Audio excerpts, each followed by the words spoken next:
Hello!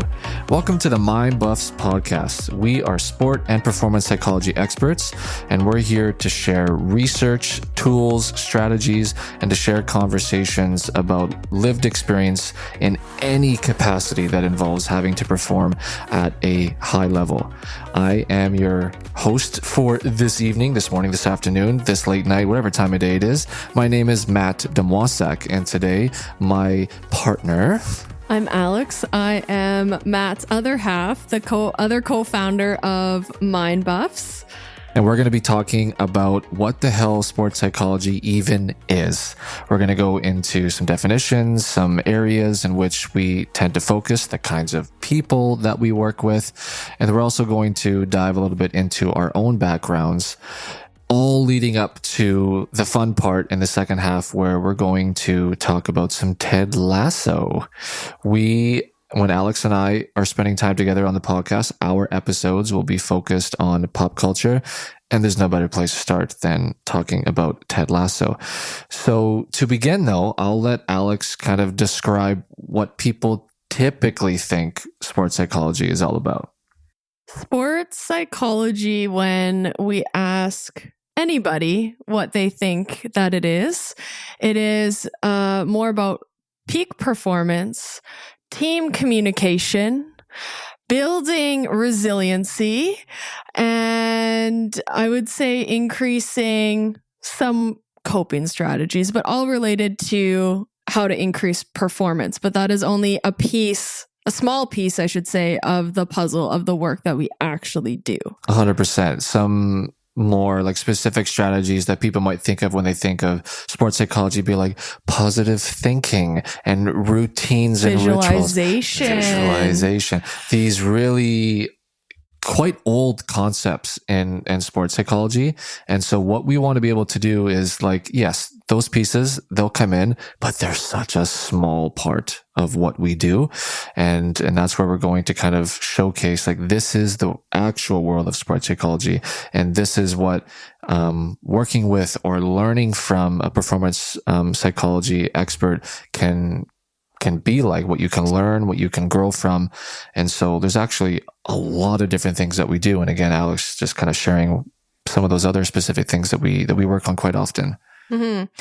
Yeah, it's a peak, I would say, of the stuff that Matt had described was, like I said, just a small piece of that puzzle. Everything is so much deeper and intertwined in our identities. And as a sports psychologist, it's important to explore all those avenues that are connected instead of just focusing on one particular thing. Yeah. And that's why it's sport psychology. We're combining our personal lived experience as playing athletes at a high level and combining the knowledge of that space, of that environment, of the culture, of what that life looks like, but with our counseling psychology school tools. And so we combine both the performance and the counseling skills to really create an experience where we are looking at every aspect of the person to be able to improve their performance, whatever that performance is.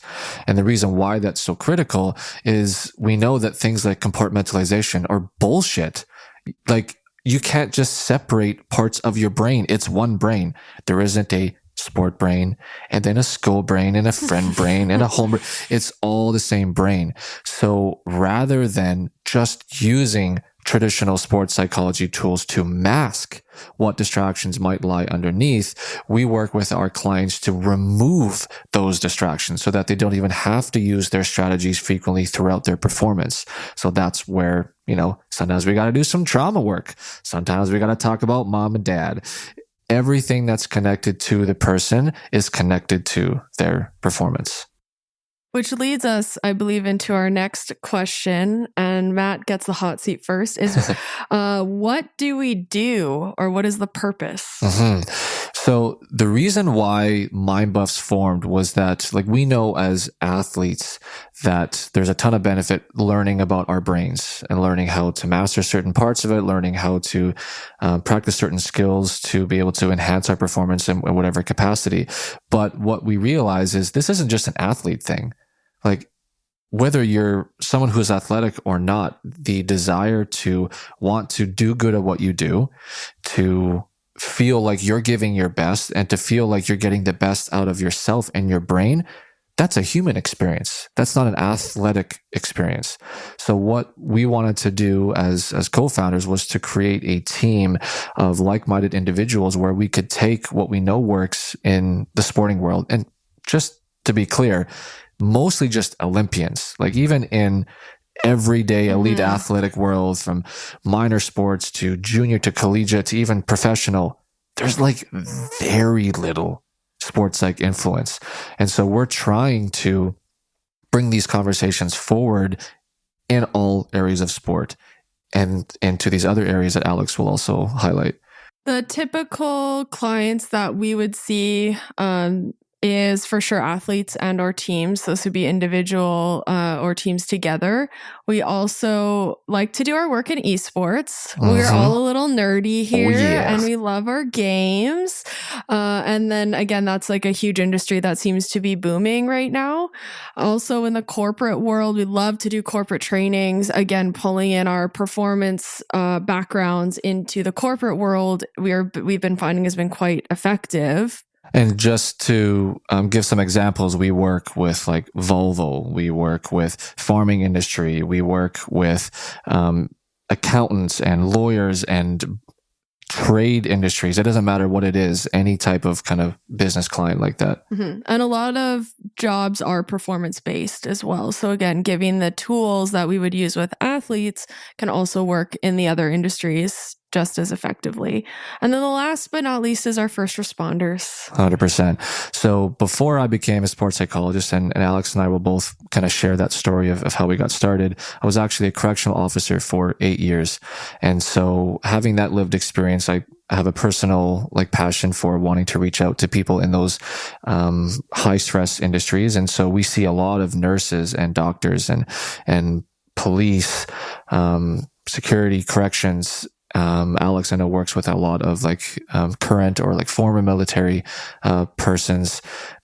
These environments, they have a lot of pressure and demands on you because if you don't perform, there's often repercussions for not just you, but other people around you. And not to say that you're responsible for other people, but your performance has a profound impact on the performance of others and in that team and in that culture. And so we know that as former athletes, as former coaches, and the research and the education that we received as sports psychologists, these are things that everyone needs to know, not just athletes. Yeah, 100%. And yeah, we really enjoy working in those 4 categories. I know we're not limited just to those at all. Yeah. But they seem to be our big 4 right now. And we're really enjoying the work that we do and the feedback that we're getting from everybody. Totally. I mean, even like we get a lot of clients that they don't necessarily work in these industries or have come from that background. But again, it's not a unique trait to want to improve yourself, to want to not just like get better, not just to receive a floaty when you're stranded in the middle of the ocean, but like, how can I actually make a life out here? How can I feel safe and secure and confident, have direction, set goals, these kinds of things. We want to push our clients as far forward as they're capable of being able to reach and not just get them to float above water and then say, okay, bye, thanks. Like our time together is now terminated. I need to squeeze someone else in. We really want a person to feel like they're optimizing every part of their life. Which leads us beautifully into the next question that I'm going to ask Matt is what is Mindbuffs? Mindbuffs is something that we're both really excited about. Alex and I met about 4 years ago. Yeah, 4 years. And it was really unique because I was a sports psychologist and Alex was a sports psychologist. And we actually were able and fortunate enough to work in the same private practice setting. That doesn't happen. Most people don't know this, but sports psychologists don't really work with each other. In fact, a lot of them don't play nice with each other. We're very competitive humans, most of us. So we like to compete for things. So I would describe it as we are all on our own little islands trying to like defend it, but also like go after other people. Totally. But yeah, it can be quite a lonely world to be in. Totally. And so we just thought that logically, let's create a team. We came from team sports. Like, let's utilize these schools and the benefits that we know in having a culture where we can lean on each other and try to find as many other like-minded individuals to take the work that we're passionate about and the impact we know that we can have, and to be able to amplify that impact as quickly and as far as we can. And so Mindbuffs started 2.5 years ago. And we now have a team of 10 people. And so in a short amount of time, we've been able to have an impact on our local community here in Edmonton and across Alberta. And it's definitely something that we're hoping to see how far we can continue to make that impact in the coming years. Mm-hmm. So spiraling off of what Matt had said, I guess my background, I came from a figure skating background. Mm-hmm. I was a competitive figure skater at the Royal Glenora for a number of years. And I know for me, being in an individual sport, especially in figure skating, it was really difficult because our competitions were few and far between. So we practiced a lot. I basically lived at the rink. I did not have that much of a social life. And the performance anxiety, which I see now, but I think, 8-year-old me didn't know what I was internally feeling on the inside at that time. Competitions were a lot for us. We had to perform. We had to get our points. If we didn't get our points, we didn't get to go to the bigger competition. So there was a lot of stress on us for a 2-minute program or 3-minute program. And so that experience, I think, is one of I'll call it one of my core memories as to like when I figured out what sports psychology was in my high school years. I was like, oh, this is what I need to do. This is why I need to be here. Not just to help figure skaters, but anybody else who's going through those types of things. When I left skating, I became multi-sport athlete. So I got to see the team side of things. Yeah. And again, looking back and knowing that this is the path I wanted to go back when I was in high school, again, team sessions have different stressors, different things that happen. And I'm like, oh my goodness, I could have used a sports psychologist back then so much. It would have helped a ton. Totally. And so that was definitely the trajectory that I hit. Mm-hmm. And it's interesting. Alex and I have a lot of similarities in terms of like both of our fathers playing professional sports. They also own their own like businesses, and so we bring in a lot of those family dynamics and traditions into the work that we do. And so for me, my dad played professional hockey, so naturally I was going to play hockey as well. I was definitely a multi-sport athlete, but just spent a little bit more time playing hockey. Like a lot of athletes, regardless of what your sport is, my career ended like many others, which was due to injury. And so just the identity crisis that I had, the struggle of trying to find out like who I was outside of hockey and even just outside of sport in my early 20s was something that was really stressful and difficult for me, which is where I had my first experience working with a therapist. And that experience was kind of the light bulb moment for me where I was like, oh, like, I wonder if I could do something like this. Like, I didn't really have specifically sports psych in my mind at that point, but I think psychology in general was really interesting to me. And so I had applied to get my undergrad in psychology and sociology at the U of A. And during that process, started to really realize that, oh no, this is something I'm definitely going to do. And after my undergrad, I began working as a correctional officer. You will hear many stories from that career with each episode, but it's also where I started to coach, because my plan A after undergrad was actually becoming a professional coach.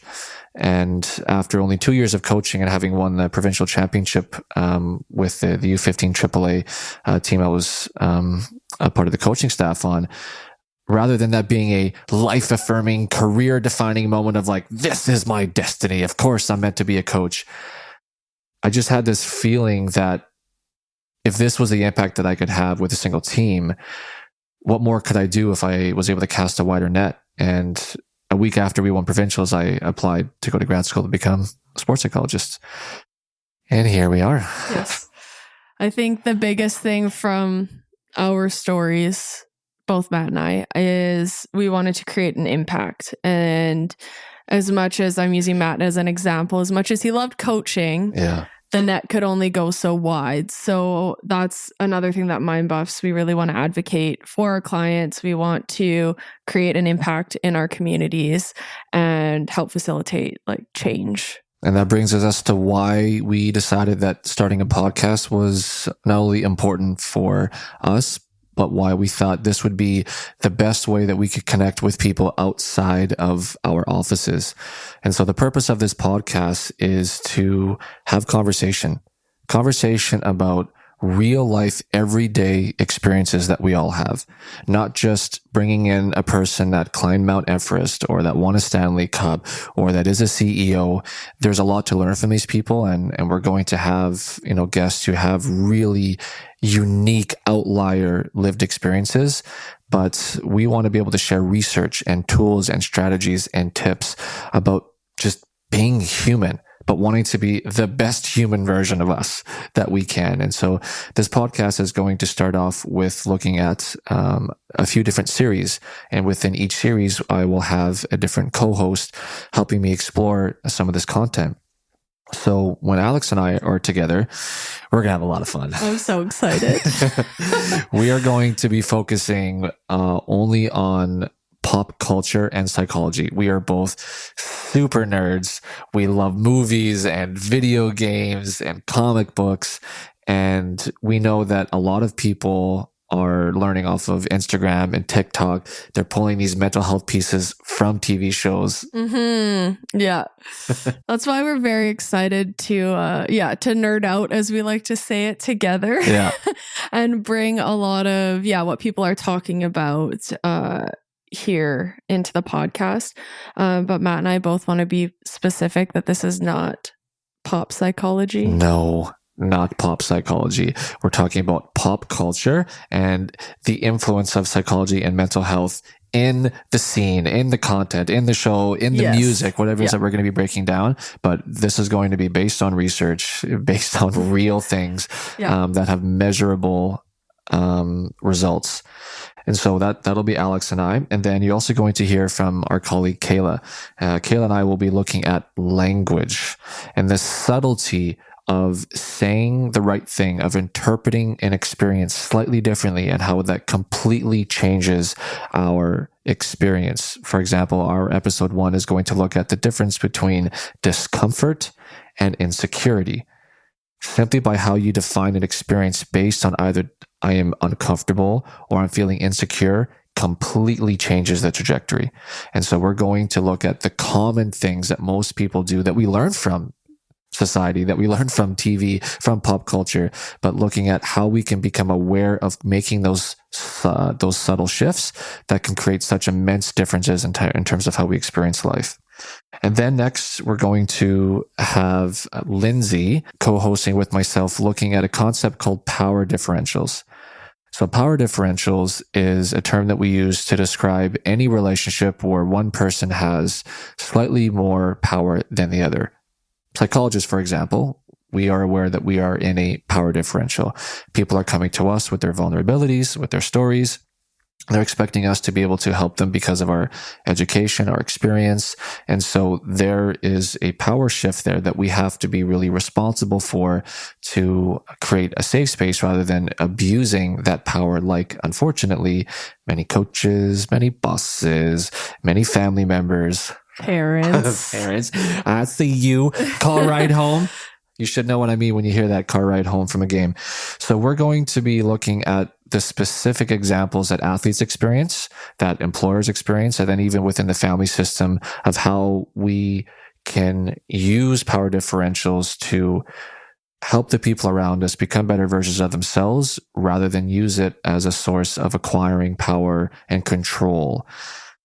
And then we are also going to have a co-host, Nick. He is a former NHL hockey player and joined our team at Mindbuffs here a year ago. And we're going to be looking at concepts like identity and values. Again, not just within sport, but he'll be sharing his stories, but also your identity as a parent, as an academic, as an owner, as an employee, and just breaking down those elements so that we can look at who we are in a greater context, because we are more than just one single part. And then lastly, or the penultimate, I guess, is Shauna and I are going to be looking at something called industrial organizational psychology. So for those of you that are not familiar with what that field is, it's essentially psychology in the workplace. And it has a ton of crossover with sports. And so that's why one of the big four areas that we work in is in corporate, is in business, because a lot of the same strategies that lead to success in teams in sport, on the field, on the court, on the ice, are the exact same strategies that we need to use in the workplace. And then lastly, we're going to have random episodes that will drop throughout the year that are time specific, event specific, that will be a lot smaller in size, but we'll drop that in between the series that we'll be going through. So jumping into our first conversation that we're going to have regarding pop culture, we're going to spend a lot of time talking about Ted Lasso. We are both incredibly obsessed with this show for good reason. It completely crosses over with pretty much everything that we just talked about in the first 20 minutes here. And so the first thing I wanted to know from Alex is, what's your opinion about the sports psychologist that they have in that show? For me, one of the biggest things that stood out was how resistant the team was at the beginning to having somebody come in and potentially infiltrate their team culture. And that they eventually came around to trusting her and then bought into what she was offering and bringing to the team. And throughout that little, I'll call it like character arc or story arc, we noticed like a lot of changes in the team once they all realized that they had somebody who they could go talk to, that wasn't going to tell everybody on the team, and that could help create like a healthier team culture around it. So I thought that was really, really good to see, and just the power once a team has bought into an idea. Essentially, like, even though Ted does this amazing job of creating vulnerability within that culture, within that team, the one thing that you notice in Ted's character that he has to learn to grow in is like working with discomfort, working with negativity, working with stress. He's Mr. Positivity, in fact, toxic positivity. Yes, very much so.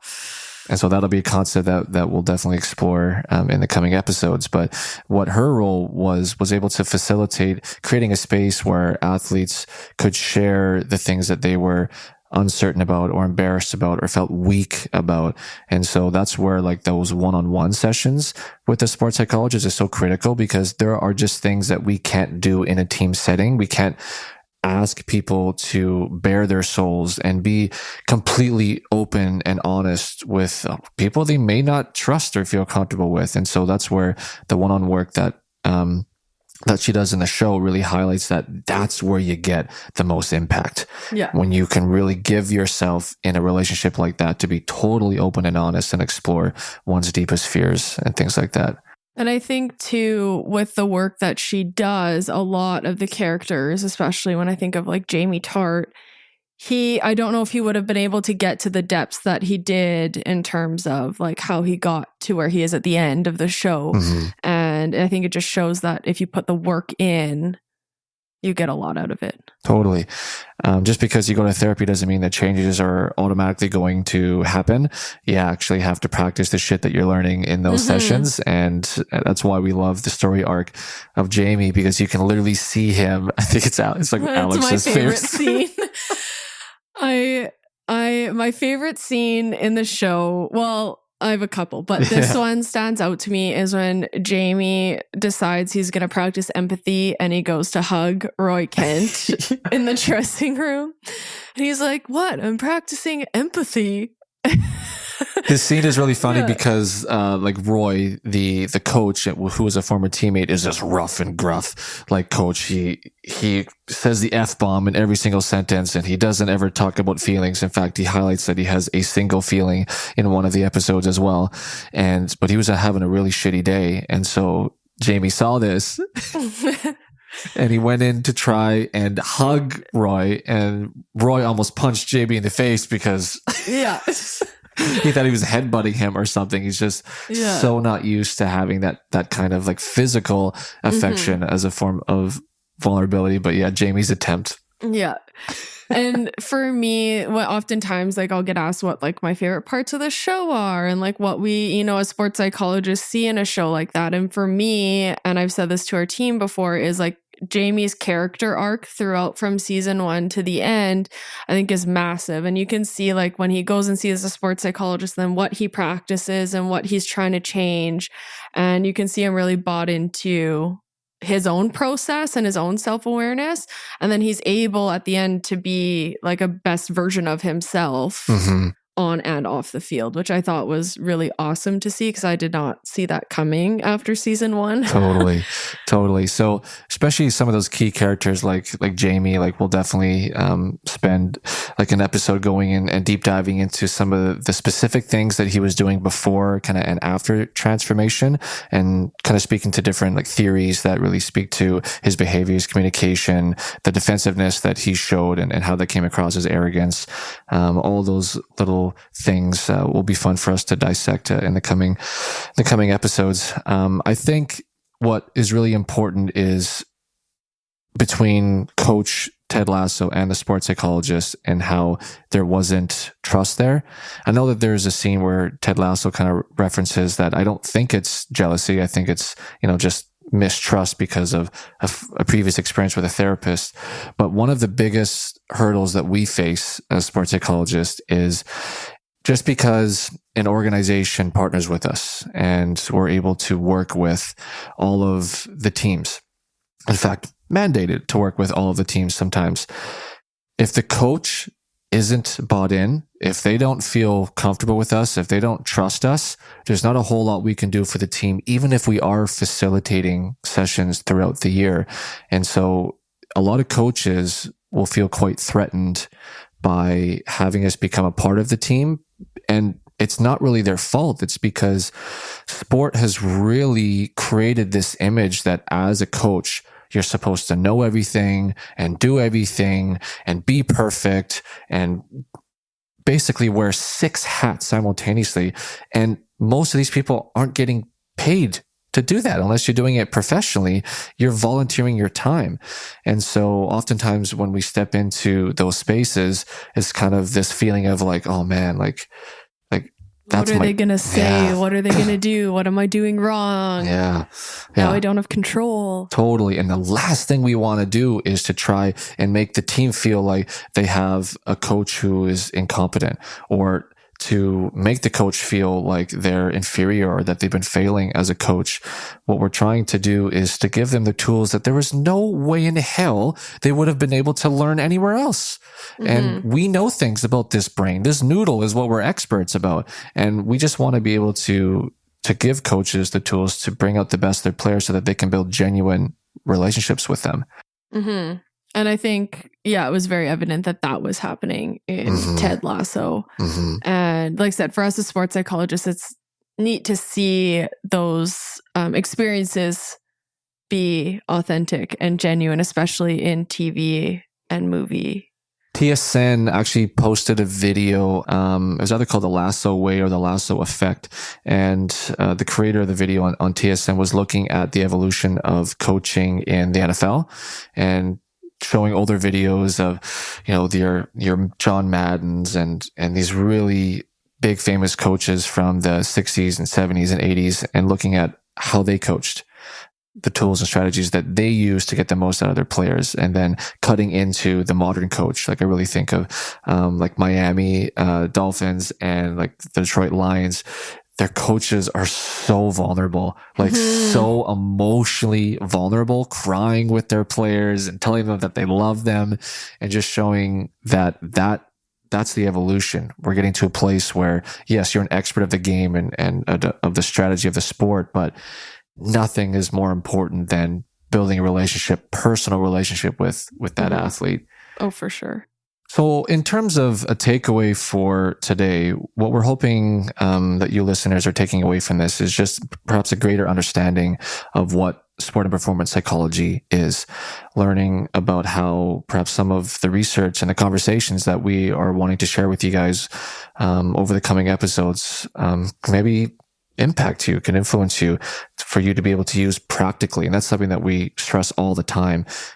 We want you to feel like we have practical steps, practical advice that you can take to the bank immediately, put to use right away. And we hope that you will be able to find ways to incorporate these conversations and the tools that we have so that you feel like you're performing better as an athlete, at work, as a parent, as a partner, whatever it is that you do, because it's not fun just coasting. It's not fun being complacent. It's not fun avoiding things that are difficult or that we don't know. And so we want to be able to encourage you that through these conversations, and hopefully with the friendships and the people that you have around you, that you can implement some of these tools to experience more of the life that perhaps you're looking for. So we hope that this sounds interesting to you. We think that we're going to cover a lot of different areas that might tickle your fancy, depending on what it is that you're most interested in.